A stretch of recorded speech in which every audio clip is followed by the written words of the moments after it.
안녕하세요. 아이데이터 대표이사 김충한입니다. 오늘 제가 발표할 내용은 IoT 디바이스 피플 카운터를 이용한 서울숲 이용량 측정에 대해서 발표하도록 하겠습니다. 먼저 저희 회사에 대해서 간략하게 소개를 좀 드리겠습니다. 저희 회사는 보행 인구 데이터를 수집, 분석을 전문적으로 하는 벤처기업입니다. 도심이나 관광지, 쇼핑거리, 공원, 등산로 등의 보행로에서 활동하는 사람들의 이용량을 IoT 기반의 무인 인원 계수기로 보행 데이터를 수집하고 수집한 데이터를 공공기관에서는 보행 정책과 관리에 활용하고 기업에서는 상권 분석이라든지 부동산 정보 등으로 활용할 수 있는 데이터를 제공하는 사업을 하고 있습니다. 저희가 진행 중에 있는 사업 프로젝트입니다. 먼저 기업체 및 지자체 축제에 방문하고 있는 방문 인원에 대한 데이터를 분석하고 있고요. 또 실내 공기질 개선 국책 사업을 하고 있습니다. 또한 작년에 한국관광공사의 관광벤처 사업으로 서울숲 약 30만 평 규모의 구역별密집도를 분석을 했습니다. 올해는 서울시 테스트베드 실증 사업을 통해서 서울시의 주요 거리 또 쇼핑거리 등에 약 250개의 피플 카운터를 설치해서 보행 인구의 데이터를 수집하고 있습니다. 저희는 작년 2020년 한 해 전국 보행 인구를 약 4천만 명을 카운팅했습니다. 자전거 도로를 비롯해서 국립공원 방문객을 측정했고 또 산림청에 소속되어 있는 등산로의 방문객을 측정했습니다. K워터라든지 재래시장, 지자체에 소속되어 있는 관광지의 방문객을 측정했고 유네스코 세계 등재해 있는 문화재라든지 상권 분석을 위해서 보행인구 조사, 또 도심 및 공원 보행인구 조사, 지자체 축제 방문객 측정 등을 수행해 왔습니다. 또 저희가 준비 중인 스마트 파크 솔루션이 있습니다. 수분이라든지 염원, 지온 등을 IoT 기반의 센서로 측정하여 빅데이터 수집을 하는 솔루션을 준비 중에 있습니다. 그럼 바로 국내 사례에 대해서 말씀을 드리겠는데 먼저 어린이 대공에 대해서 말씀드리겠습니다. 기간은 2017년 5월 16일서부터 6월 1일 또 6월 2일서부터 6월 8일 이렇게 동문, 서문, 남문, 북문 이렇게 4개의 문을 조사했습니다. 조사 목적은 현재 어린이 대공의 정문과 후문에는 피플 카운터가 설치되어 있고 그 외에 이 4개의 문에서 출입 유동 인구가 얼마큼 되는지 파악하기 위해서 저희가 조사를 하게 되었습니다. 여기에 사용된 피플 카운터는 프랑스의 에코 카운터 회사의 파이로박스라는 장비를 사용했고 이 장비는 인체 체온 감지식 센서를 갖고 있습니다. 감지거리는 약 4m이고 또 인아웃 출입 양방향을 구분 감지할 수 있는 기능을 갖고 있습니다. 또한 배터리로 동작되고 4G LTE 무선망으로 데이터를 전송하기 때문에 이 사진처럼 이 가로등에다가 바로 이 장비를 설치해서 실시간으로 카운팅할 수 있는 그런 장점을 갖고 있습니다. 다음은 이 어린이 대공원 4대문 보행로를 이용한 통계를 보시게 되면 먼저 동문, 북문, 서문, 남문 4개 돼 있는데 이 문을 문 쪽을 이렇게 보시게 되면 거의 주택가로 둘러싸여 있습니다. 그래서 아마 이쪽을 이용한 사람들이 아침 저녁으로 산책을 한다든지 아마 운동을 하는 사람들이 많이 출입하지 않았나 그렇게 파악을 하고 있습니다. 그리고 남문 같은 경우는 이쪽이 대로변이기 때문에 상대적으로 좀 적게 오지 않았나 그렇게 분석을 했습니다. 다음은 각 문에 대한 일일 이용량을 보시게 되면 동문 같은 경우는 6월 2일 해서 6월 8일까지 조사를 했는데 보시다시피 이 휴일날 증가됐고 그 다음에 이 6월 6일 같은 경우는 이제 비가 와갖고 이제 줄어들고 6월 7일 같은 경우는 비가 왔기 때문에 급속도로 이제 감소됐고 그 다음에 6월 8일 같은 경우는 날이 좋아서 이쪽에 이제 이용객이 많이 늘어난 걸로 보실 수 있겠습니다. 한 평균적으로 한 1300에서 한 2000명 정도 출입한 걸로 분석을 했습니다. 시간대로 보시게 되면 아침 시간대하고 저녁 시간대 이용객이 많이 증가한 걸로 분석을 했습니다. 다음은 서문 같은 경우는 약간 특이한 게 6월 5일 날 증가한 걸로 분석을 했는데 이 낮 시간 동안에 많이 출입을 한 걸로 분석이 됐습니다. 아마 이 시간대 때문에 많이 오지 않았나 그렇게 분석을 했고요. 남문 같은 경우는 아까도 말씀하셨지만 대로변에 있기 때문에 한 300명에서 한 5, 600명 정도 출입하는 그런 문으로 파악이 됐고요. 다만 이쪽 그 6월 1일 날 뭐 단체 관광객이 아마 있는지 이쪽에 많이 이제 증가한 걸로 분석이 됐습니다. 시간대로 보시게 되면 낮 시간대하고 저녁 시간대 많이 이용한 걸로 분석을 했고요. 동문 같은 경우는 전형적인 패턴을 보이고 있습니다. 그 5월 28일 날 휴일에 많이 증가를 한 걸로 분석이 됐고요. 여기 역시 아침 시간대하고 저녁 시간대 많이 이용한 걸로 분석이 됐습니다. 다음은 국내 사례 중에서 서울숲에 단기 조사한 내용을 말씀드리도록 하겠습니다. 서울숲 2020년 보행인구 조사의 목적은 서울숲의 각 출입구별 유동인구 조사를 통해서 보행자의 행동 특성을 파악하고 요일별, 시간대별 방문객의 변화 추이 및 동선을 분석함으로써 향후 시설 개선 및 편의시설 확충의 기초 자료로 활용하고 기간 중 실시한 행사의 집계 효과를 분석하는 데 그 목적이 있다고 할 수 있겠습니다. 설치 기간은 2020년 5월 1일서부터 5월 5일, 5일간 조사를 했고요. 설치 장소는 총 9개 출입구에 이동형 무인 개수기를 9개 세트로 해서 조사를 하게 됐습니다. 여기에 설치되어 있는 카운터는 아까 어린이대공원하고 같이 프랑스 에코 카운터의 장비를 사용했고 역시 인체 감지식 센서를 갖고 있습니다. 이 사진에 보시는 사진이 2번 출구인데 여기가 약 한 30m 정도 됩니다. 그래서 저희가 센서가 15m하고 15m를 하나로 결합한 전체 30m를 커버할 수 있는 센서를 설치했고요.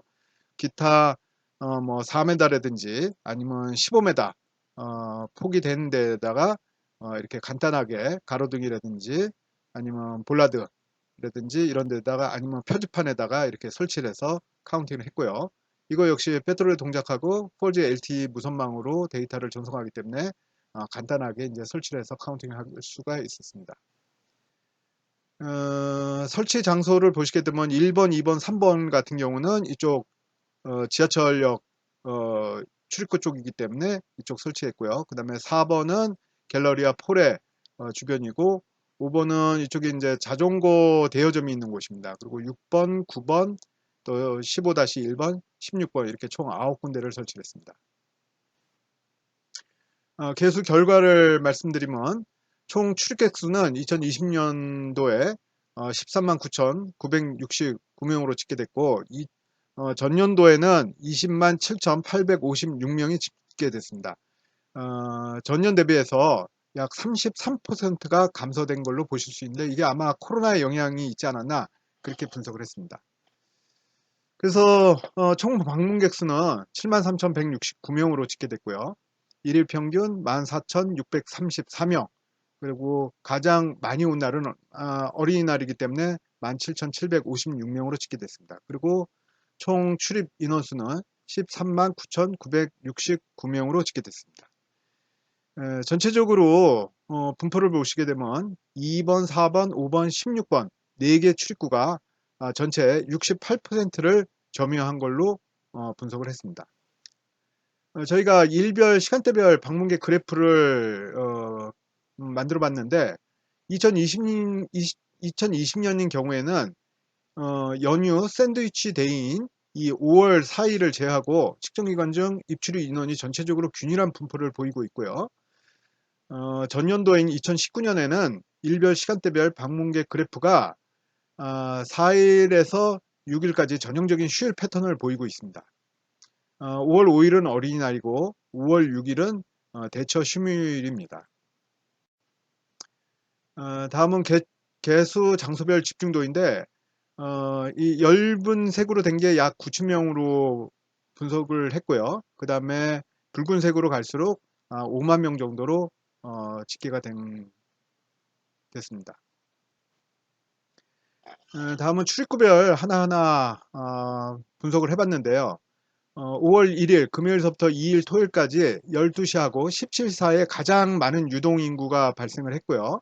그 다음에 5월 4일날 가장 적은 유동인구가 출입한 걸로 분석이 됐습니다. 이번 출구 같은 경우는 일자별 편차는 크지 않은 반면에 시간대별 유동인구 진폭이 많은 것으로 분석했고요. 요일에 관계없이 평균적으로 비슷한 분포를 보였습니다. 3번 출구 같은 경우는 갤러리아 포레 및 기존 주거 지역과 인접하기 때문에 정기적이거나 질에 익숙한 방문객의 영향으로 일정한 입출입 패턴을 보인 것으로 분석됐습니다. 4번 출구는 이쪽이 카페 등의 골목에서 유입되는 방문객 수로 많은 것으로 분석됐습니다. 그 3일 같은 경우는 일요일 오후에 가장 많은 유동인구를 보였고요. 아마 젊은 그룹 방문객이 많은 곳이 아닌가 그렇게 분석을 했습니다.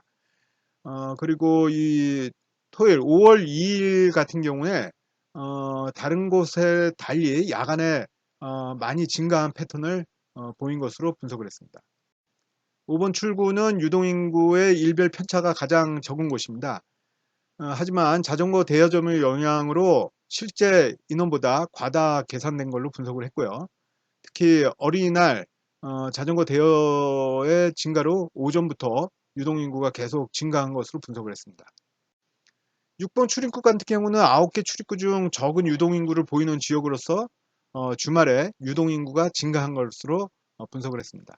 9번 출구 중 9번 출구는 6번처럼 적은 유동인구를 보이는 지역이고 여기는 대중교통이나 주차장과 먼 특성상 일별 구분은 적은 반면 시간별 편차가 큰 것으로 분석을 했습니다. 15-1번 출구는 가장 시간대별 편차가 큰 대신에 일별 편차는 적은 출입구로 분석을 했습니다. 그리고 오전의 비중이 높은 것으로 분석을 했고요. 아마 여기는 시민공원을 이용하는 산책이나 운동 등을 하는 인원이 주로 이용한 것으로 분석을 하게 됐습니다. 16번 출구 같은 경우는 2일, 3일, 5일, 1일 순서로 유동인구가 많은 것으로 봤고 여기는 주차장과 인접하여 상대적으로 시간대별 일별 편차가 없는 전형적인 증가를 보였습니다. 다른 출구에 비해서 9시, 10시부터 자연스럽게 유동인구가 증가하는 패턴을 보인 것으로 분석을 했습니다. 다음은 전체 출입구를 시트맵으로 만들어 봤는데 보는 방법은 1일서부터 5일까지 각 출입구별 유동인구를 컬러로 표시를 했습니다. 이 붉고 짙을수록 유동인구가 많은 것으로 분석됐고요. 특히 2번, 또 3번, 5번, 16번 출입구가 가장 많은 유동인구로 보였으며 5월 5일이 피크데이로 분석됐습니다. 저희가 서울숲을 단기 조사도 했지만 장기 조사를 했습니다. 목적은 근본 코로나19로 인해 사회적 거리두기를 시행하고 있지만 사람이 많이 모이는 관광지라든지 상업지역에 사람들이 언제 어디서 얼마나 출입했는지 실시간으로 파악이 불가능하기 때문에 정책 당국에서는 신속한 대응 정책 마련을 위해서 시범적으로 연구한 사례라고 할 수 있겠습니다. 저희가 2020년 9월 9일서부터 11월 30일 약 82일간 조사를 했고요. 설치 장소는 서울숲 문화예술공원 약 2만 8천 평으로 대상으로 조사를 했습니다. 소요 장비는 이동형 무인개수기 18세트와 예비 2세트를 별도로 마련해서 준비를 했고요. 주요 조사 내용으로는 시간대별 일별 총 보행인구와 체류 인원을 조사했고 휴일, 평일, 또 날씨, 코로나 상황에 따른 유동인구 변화를 조사를 하게 되었습니다. 설치 장소는 이 파크원 문화예술공연 중심으로 조사를 했는데 보시면 이 붉은색 영역 안에 이렇게 점점점으로 되어 있는 거의 이 안쪽으로 출입하는 출입구들입니다. 이쪽을 전체적으로 카운터를 설치해서 이쪽 안쪽으로 이용하는 사람들의 이용량을 분석을 했습니다. 투입된 피플 카운터는 아까 당기나 어린이대공원하고 좀 틀리게 저희 당사에서 직접 개발한 피플 카운터를 이용해서 조사를 했습니다. 이 장비 역시 인체 체온 감지식이고 감지 거리는 약 7m입니다. 그리고 이 장비 역시 인아웃 양방향 구분 감지가 가능하고 또 배터리를 동작하고 IoT 무선망으로 데이터를 전송하기 때문에 보시다시피 이렇게 가로수에다가 간단하게 설치하고 특히 가로수에 그 상처를 주지 않기 위해서 안에다가 이제 보호대를 설치해 갖고 설치를 했고요. 또 이렇게 가로등에다 설치하고 하다못해 이런 게 없을 때는 이런 어떤 표지판 기둥에다가 이렇게 이제 설치를 했습니다. 일별 입출의 합계 통계를 보시게 되면 저희가 82일 동안 전체 유동인구 합계는 67만 451명이고요. 일일 평균 유동인구는 8,176명입니다. 그리고 휴일 합계는 30만 9,307명이고 주중 일일 평균은 11,456명으로 집계됐습니다. 아래 그래프를 보시게 되면 조사 기간 중 이 늦여름부터 늦가을까지 기간 중 점진적으로 방문객이 감소하는 추세를 보인 걸로 확인됐습니다. 저희가 다른 지역하고 이제 비교 분석을 해봤는데 이 위 그래프는 2019년 9월에서 11월 태백산 국립공원의 단골 광장의 일일 출입 인원 그래프입니다. 코로나19의 영향이 없었던 2019년 가을의 경우 유동인구 추이를 보게 되면 11월 말부터 11월 초에 피크치를 달성하는 모습을 보였으나 서울 숲의 경우 가을 이후 코로나 확진자의 증가 추이에 따라서 9월 초에 피크치를 회복하지 못하고 점차 방문객이 감소하는 추이를 보였습니다. 즉 코로나19의 영향이 악화됨에 따라서 방문객이 감소 추셈을 확인할 수 있게 되었습니다. 다음은 요일별 보행구 합계 및 평균입니다.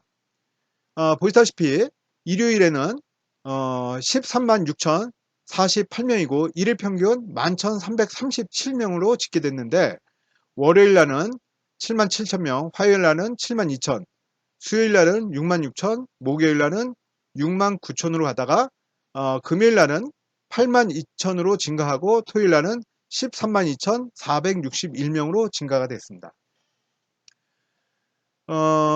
계속해서 시간대별 보행인구 추이로서 저희가 조사 기간을 3그룹으로 구분하여 00시서부터 1시간 단위로 평균 유동인구를 조사했습니다. 보시다시피 전반기에는 전형적인 패턴을 보이다가 중반기에 들어서 저녁 시간대에 감소하는 걸로 보실 수 있고요. 또 후반기, 그러니까 늦가을이죠. 이때는 오후서부터 저녁 때까지 급격하게 이제 감소하는 그래프를 확인하실 수 있겠습니다. 끝으로 시간대별 보행인구 추이를 보시게 되면 9월에서 10월 초, 또 10월에서 11월 초, 11월 말 이 세 개 기간의 평균 유동인구는 8,447명, 5,510명, 6,040명으로 집계가 됐습니다. 전체적으로 시간이 흐를수록 유동인구가 감소 추세임에도 불구하고 후반기 평균이 중반기 평균보다 다소 높은 이유는 이 낮 시간대에 많은 유동인구가 기록된 것으로 분석을 했습니다. 이게 아마 단풍객의 증가가 있지 않았나 그렇게 분석을 했고요. 유동인구 감소는 외부 방문객이 많은 낮 시간대보다 오후 시간대에 감소폭이 상대적으로 큰 것으로 분석됐습니다. 즉 코로나의 영향으로 정기적으로 방문하는 아침 저녁 시간대에 감소가 두드러지게 나타난 것으로 분석이 됐습니다. 끝으로 국내 사례 결론을 말씀드리면 공원을 출입하는 유동 인구량을 측정하는 것은 공원을 관리하고 정책을 수립하기 위한 가장 기초적인 현황 파악 자료라고 판단을 하고 있습니다. 하지만 현재 이런 도심 공원이 상시적으로 계측체계가 현재는 미진한 상태라고 보고 있습니다. 또한 단기 조사라는 패턴을 분석하기에는 상당히 역부족으로 파악이 됐고요. 따라서 앞으로는 도심 공원에서도 상시적인 계측 체계를 마련해서 이용 변화량 및 공원 보행 방향 변화 데이터를 기반으로 관리 및 사업 효과에 따른 객관적인 우선 투자 기준, 각종 사업의 타당성 검토를 진행하는 데 필요한 데이터로 활용할 필요가 있다고 분석을 했게 됐습니다. 네, 이것으로 저의 발표를 모두 마치도록 하겠습니다. 감사합니다.